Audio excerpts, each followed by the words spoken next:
E troco aqui para passar para o nosso convidado da noite de hoje, o cientista político Carlos Pereira, professor titular da Escola de Administração Pública de Empresas da Fundação Getúlio Vargas. Fala conosco direto do Rio de Janeiro. Antes de tudo, Carlos, obrigado, muito boa noite por nos fazer companhia aqui nesta noite de domingo.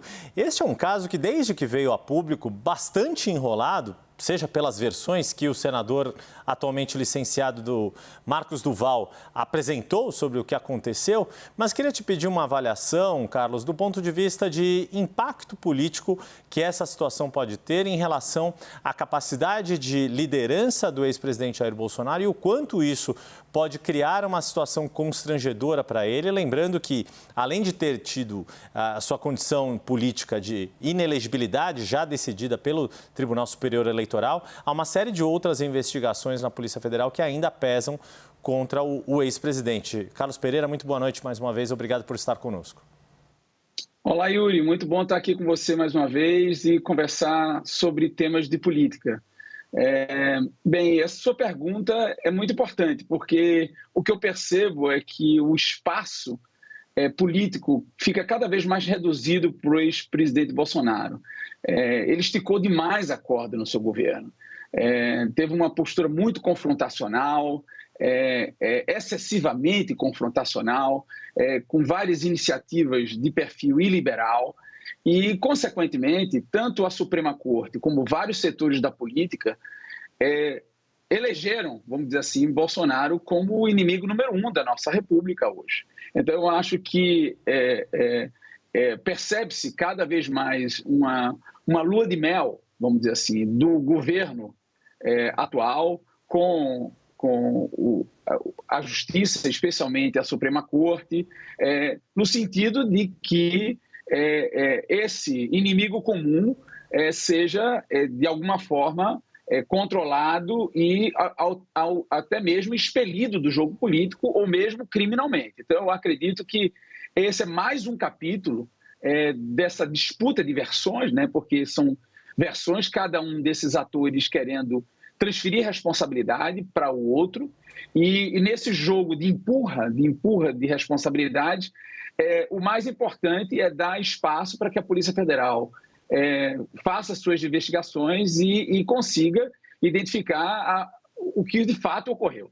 Essa história é uma história muito esquisita, quer dizer, uma iniciativa de tentar grampear um ministro da Suprema Corte, isso é gravíssimo, e isso tem que ser punido se de fato a Polícia Federal encontrar provas, evidências que levem aos seus responsáveis. Agora, o que a gente observa entre esses três atores, o presidente Jair Bolsonaro, o senador Duval e o ex-deputado Silveira, que se encontra preso, é um jogo tipicamente de sobrevivência. Eles querem sobreviver e a melhor estratégia nesse jogo é transferir responsabilidade para o outro e tentar ver se nessa transferência de responsabilidade se pode atenuar o seu papel, né, nesse jogo obscuro e tenebroso para a democracia brasileira, né? Pois é, Carlos, até aproveitando, né, você é um cientista político que preza muito o papel das instituições no jogo político, e você usou esse termo de terem esticado a corda ao longo não só o próprio ex-presidente, mas muitos dos seus apoiadores no jogo político e que agora tentam se reposicionar.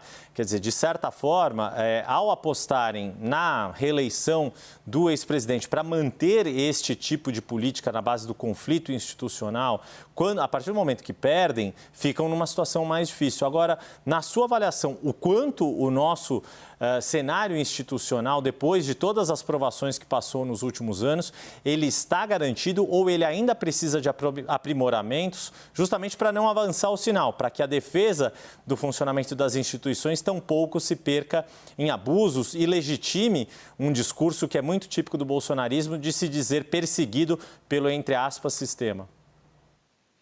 Bom, eu acho que as instituições, você conhece o meu trabalho, você conhece a minha análise do sistema político brasileiro. Eu acho que essa combinação de presidencialismo com multipartidarismo, que foi uma escolha do legislador constituinte, gerou problemas importantes para que o presidente montasse maiorias, né? Dado que é muito difícil que o presidente saia das urnas com maioria de cadeiras dentro das duas casas legislativas.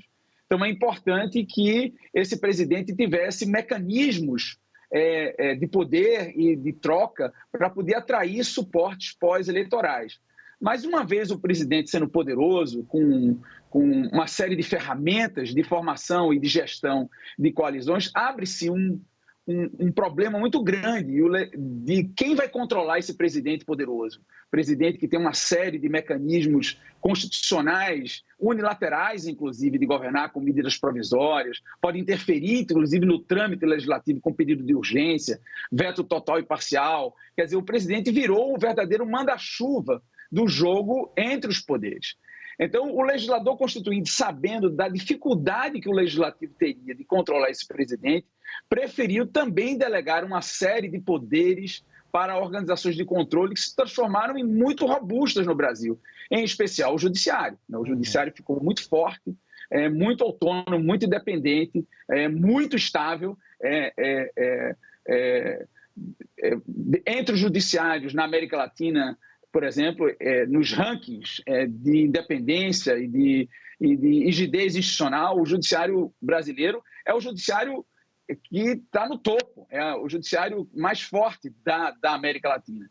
Então, eu acredito que esse desenho institucional ele é funcional e ele gera governabilidade se existir um presidente que saiba montar e gerir coalizões. No início, o ex-presidente Bolsonaro se negou a jogar esse jogo do presidencialismo multipartidário.